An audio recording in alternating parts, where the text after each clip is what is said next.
박사님, 그냥 혼자가 편해졌습니다. 그 말과 함께 눈을 피하던 70대 남성 환자의 눈빛을 저는 아직도 기억합니다. 말은 그렇게 하셨지만 그분의 얼굴엔 뭔가 깊은 외로움 같은 것이 비어 있었습니다. 그동안 아내와의 잠자리는 자연스럽게 줄었고 그 자리를 대신한 건 혼자만의 습관이었습니다. 처음엔 단지 잠깐이었대요. 아내가 피곤하다고 해서 어쩌다 보니 그렇게 되었고 시간이 지나니까 이제는 아예 말을 꺼내는 것조차 어려워졌다고 했습니다. 혼자 해결하는 게 더 편하더라고요. 근데 어느 순간부터 몸이 예전 같지가 않아요. 저는 35년 넘게 남성 갱년기와 성기능 저하를 진료해온 한의학 박사 정유라입니다. 그동안 수많은 남성들을 만나며 느꼈습니다. 아무렇지 않은 척 말없이 살아가지만 속으로는 누구보다 절박한 분들이 많다는 것을요.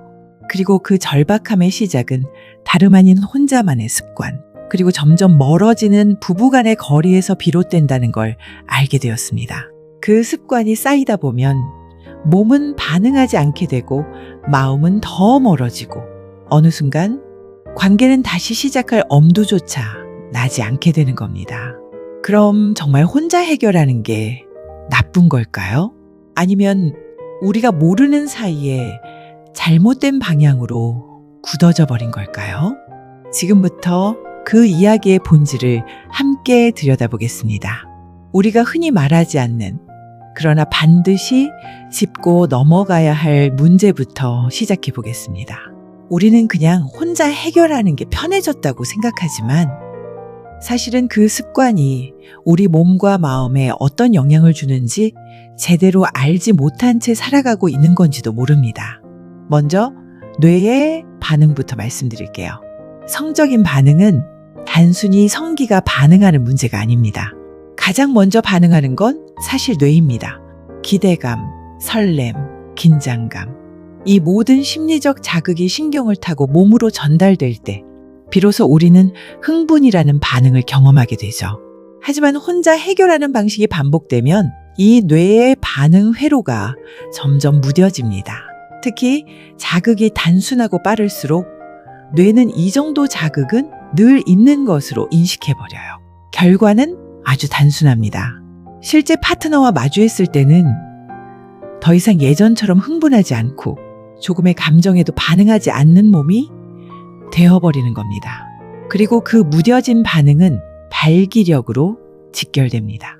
예전엔 생각만 해도 반응하던 몸이 이젠 아무리 상상을 해도 아무리 손으로 자극을 해도 도중에 꺾이거나 아예 반응이 오지 않게 되는 거죠.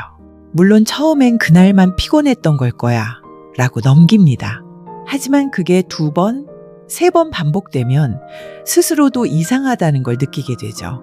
그제야 다들 병원에 오시는데 그때면 뇌의 각성 회로는 이미 오래 전부터 느려지고 신경 반응 속도는 과거의 절반에도 못 미치는 상태가 되어 있습니다.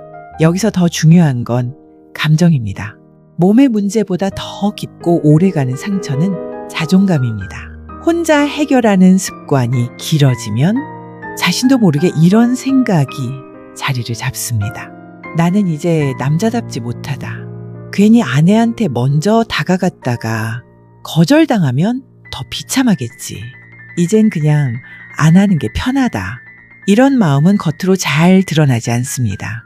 그저 아무렇지 않은 척, 별 문제야 아닌 듯 지나가지만 사실은 마음 한켠에서 계속 작게 자신을 갉아먹고 있는 거죠. 이게 무서운 이유는 그 자존감의 무너짐이 삶 전체에 영향을 주기 때문입니다. 아내와의 대화, 식사 자리, 외출하는 발걸음까지도 점점 줄어들고 그게 또다시 관계 단절로 이어집니다. 결국 남는 건 혼자라는 익숙함.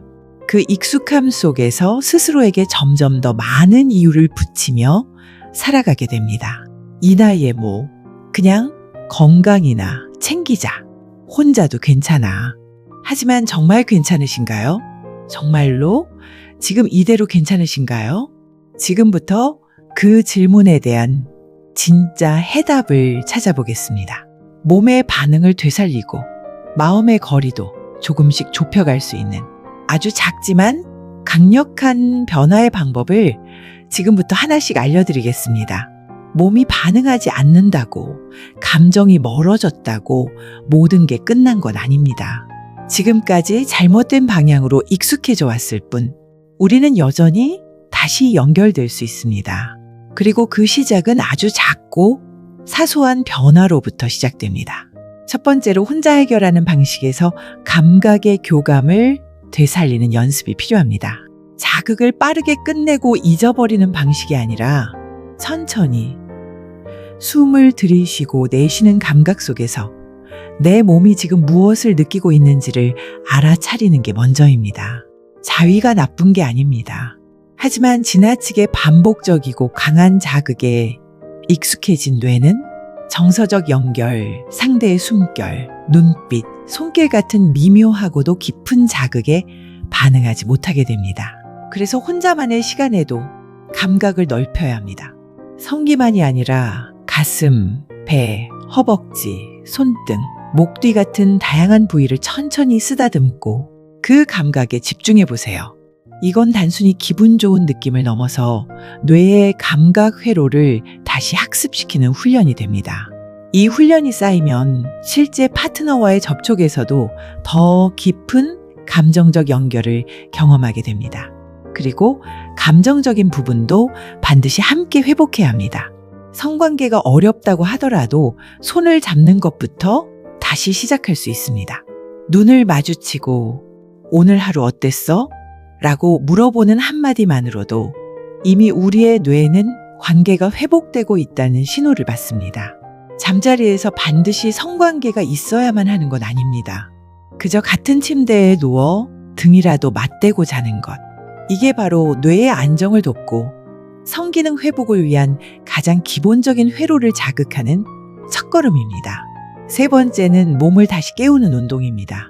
특히 남성에게는 골반 저근을 강화하는 케겔 운동이 효과적입니다. 이 운동은 발기유지 능력과 사정 조절 능력 모두에 관여하는 중요한 기초 체력을 만들어줍니다. 숨을 들이마시고 항문과 고안 사이 근육을 조이는 느낌으로 5초간 유지하고 내쉬면서 천천히 풀어주는 것을 하루 10회씩 2에서 3세트만 반복해도 한 달 뒤에는 확연한 변화가 나타납니다. 복식 호흡도 중요합니다. 깊은 숨을 들이마시고 배가 천천히 부풀어 오르도록 하는 것만으로도 하복부의 혈류를 높이고 음경으로 이어지는 혈관 반응성을 개선할 수 있습니다. 이건 단지 성기능을 위한 운동이 아닙니다. 당신의 자율신경계를 안정시키고 그 불안했던 마음까지도 함께 진정시켜주는 몸과 마음의 통합 루틴입니다. 또 한 가지 중요한 팁을 드리자면 이 모든 루틴을 혼자서 조용히가 아니라 누군가와 함께 한다는 마음으로 실천해 보세요. 실제로 많은 환자분들이 운동을 시작할 때 배우자에게 함께 하자고 제안하면서 오히려 관계가 좋아졌다는 피드백을 주셨습니다. 서로의 몸을 위한 노력은 결국 서로의 감정으로 이어지고 그 감정은 자연스럽게 성생활로 이어집니다. 지금 당장 모든 걸 회복하지 않아도 됩니다. 다만 오늘 지금 이 순간부터 하나의 루틴, 하나의 감각, 하나의 말 한마디만 바꿔보세요. 나는 아직 끝나지 않았다. 그 믿음을 가지고 당신의 몸과 마음을 다시 따뜻하게 깨워주셨으면 좋겠습니다. 처음 그분이 제게 이렇게 말했을 때가 생각납니다. 이젠 그냥 혼자가 익숙해져 버렸어요. 아내 옆에 누워 있어도 같이 있는 것 같지가 않더라고요. 그 말이 잊히지 않았습니다. 혼자는 편합니다. 누구 눈치도 보지 않고 실망도 하지 않아도 되니까요. 하지만 그 편안함이라는 건 사실은 두려움의 다른 이름일지도 모릅니다. 혹시 당신도 그렇지 않으신가요? 예전처럼 잘 안 되니까 괜히 먼저 다가갔다가 거절당할까봐 그 상처를 또 겪기 싫어서 그냥 혼자인 척, 아무렇지 않은 척 지내고 계신 건 아닌가요? 하지만 마음 한구석은 여전히 누군가의 손길을, 눈빛을, 따뜻한 말을 기다리고 있지는 않나요? 그 기다림을 너무 오래 묻어두면 몸보다 더 먼저 마음이 굳어지고 말아요. 성생활은 단순히 욕망의 문제가 아닙니다. 그건 삶의 일부이고 누군가와 연결되어 있다는 가장 본질적인 감각입니다. 그리고 그 감각은 우리 나이에 더더욱 잊으면 안 되는 것들입니다. 지금 이 영상을 보고 계신 당신, 이미 변화할 준비가 되어 있는 분입니다. 단지 방법을 몰랐을 뿐이고 지금 이 순간이 바로 그 첫걸음이 될 수 있습니다. 오늘 단 한 가지라도 해보세요. 혼자 잠들기 전에 그녀의 손을 한번 잡아보세요. 말없이 누워있던 자리에 오늘 하루 어땠어? 라는 짧은 한마디를 더해보세요. 그 아주 작고 소박한 행동 하나가 지금까지 굳어있던 당신의 몸과 마음을 천천히 녹이기 시작할 겁니다. 우리는 여전히 사랑할 수 있습니다. 그리고 그 사랑은 지금부터 시작될 수 있습니다. 늦지 않았습니다. 당신은 여전히 누군가에게 따뜻한 사람입니다. 오늘 이 영상이 마음에 닿았다면 지금 댓글로 혼자가 아닌 함께 하겠습니다. 라고 남겨주세요. 그 한마디가 또 다른 누군가에게는 다시 일어설 용기가 되어줄 수 있습니다. 좋아요, 구독, 그리고 알림 설정까지 해주시면 다음 영상에서도 더 깊고 따뜻한 이야기로 다시 찾아뵙겠습니다. 당신의 사랑을, 당신의 삶을 진심으로 응원합니다. 시청해주셔서 감사합니다. 건강체험 노후백서에서 전해드렸습니다.